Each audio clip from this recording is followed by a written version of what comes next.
बोले श्री कृष्ण कन्हैया लाल की जय हो। श्री वृंदावन बांके बिहारी लाल की जय हो। सभी भक्तों को राधे राधे। मैं वंदना आज पढ़ूंगी भगवत गीता के चौथे अध्याय का 42वां श्लोक। चलिए शुरू करते हैं। अभी तक चैनल को सब्सक्राइब नहीं किया है तो चैनल को सब्सक्राइब कर बेल आइकन पे प्रेस करें ताकि आने वाली वीडियो की नोटिफिकेशन आपको सभी से पहले मिले। कल हमने पढ़ा था 41वां श्लोक जिसमें लिखा है, जो व्यक्ति अपने कर्म फलों का परित्याग करते हुए भक्ति करता है और जिससे संशय दिव्य ज्ञान द्वारा विनष्ट हो चुके होते हैं, वही वास्तव में आत्मपरायण है। हे धनंजय, वह कर्मों के बंधन में नहीं बंधता। अब पढ़ेंगे 42वां श्लोक जो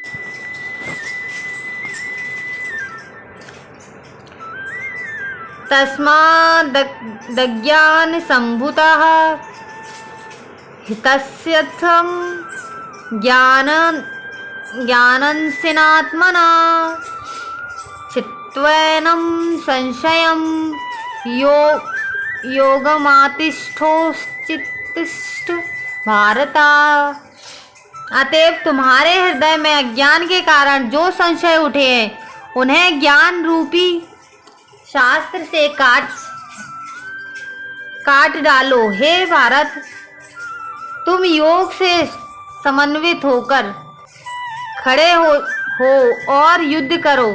तात्पर्य, इस अध्याय में जिस योग पद्धति का उपदेश हुआ है वह सनातन योग कहलाती है। इस योग में दो तरह के यज्ञ कर्म किए जाते हैं, एक तो द्रव्य का यज्ञ तथा दूसरा आत्मज्ञान यज्ञ जो विशुद्ध आध्यात्मिक कर्म है।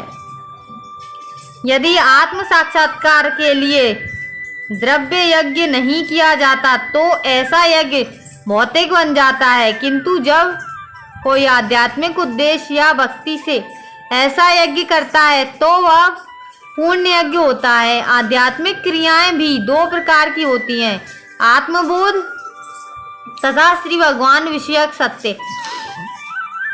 जो भगवत गीता के मार्ग का पालन करता है वह ज्ञान की इन दोनों श्रेणियों को समझ सकता है। उसके लिए भगवान के अंश स्वरूप आत्मज्ञान को प्राप्त करने में कोई कठिनाई नहीं होती। ऐसा ज्ञान लाभप्रद है क्योंकि ऐसा व्यक्ति भगवान के दिव्य कार्यकलापों को समझ सकता है। इस कार्यकलापों को समझ सकता है। इस अध्याय में के प्रारंभ में स्वयं भगवान ने दिव्य कार्यकलापों को समझ सकता। इस अध्याय के प्रारंभ में स्वयं भगवान ने अपने दिव्य कार्यकलापों का वर्णन किया है। जो व्यक्ति गीता के उपदेशों को नहीं समझता वो श्रद्धा विहीन है, और जो भगवान द्वारा उपदेश देने पर भी भगवान के सच्चिदानंद स्वरूप को नहीं समझ पाता तो यह समझना चाहिए कि वह निपट मूर्ख है। कृष्ण भावनामृत के सिद्धांतों को स्वीकार करके अज्ञान को क्रमशः दूर किया जा सकता है। यह कृष्ण भावनामृत विविध देव यज्ञ, ब्रह्म यज्ञ, ब्रह्मचर्य यज्ञ, गृहस्थ यज्ञ, इंद्रिय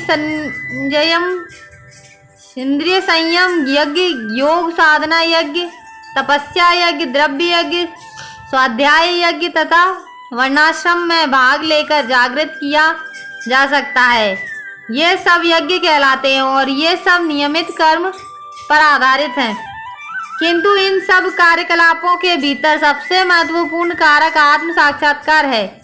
जो इस उद्देश्य को खोज लेता है वही भगवत गीता का वास्तविक पाठक है, किंतु जो कृष्ण को प्रमाण नहीं मानता वह नीचे गिर जाता है। अतः मनुष्य को चाहिए कि वह सेवा तथा समर्पण समेत किसी प्रमाणिक गुरु के निर्देशन में भगवत गीता या अन्य किसी शास्त्र को अध्ययन करें। प्रमाणिक गुरु अनंत काल से चली आने वाली परंपरा में होता है और वह परमेश्वर के उन उपदेशों से तनिक भी विपत नहीं होता जिन्हें उन्होंने लाखों वर्ष पूर्व सूर्यदेव को दिया था और जिनसे भगवत गीता के उपदेश इस धराधाम में आए। अतः गीता में ही व्यक्त भगवत गीता के पथ का अनुसरण करना चाहिए और उन लोगों को सावधान रहना चाहिए जो आत्म श्लाघावश अन्यों को वास्तविक पथ से विपथ करते रहते हैं। भगवान निश्चय रूप से परम पुरुष हैं और उनके कार्यकलाप दिव्य हैं। जो इसे समझता है वह भगवत गीता का अध्ययन शुभारंभ करते ही मुक्त होता है। इस प्रकार भगवत गीता के चतुर अध्याय दिव्य ज्ञान का भक्ति वेदांत तात्पर्य पूर्ण हुआ। कल से पढ़ेंगे 5वां अध्याय, जिसका नाम है कर्म योग, कृष्ण भावना भावित कर्म। अगर आज का वीडियो अच्छा लगा हो तो एक लाइक जरूर करें, कमेंट करें। कल फिर मिलेंगे इसी समय इसी चैनल पर। जब तक के लिए सभी को राधे राधे। जय राम जी की।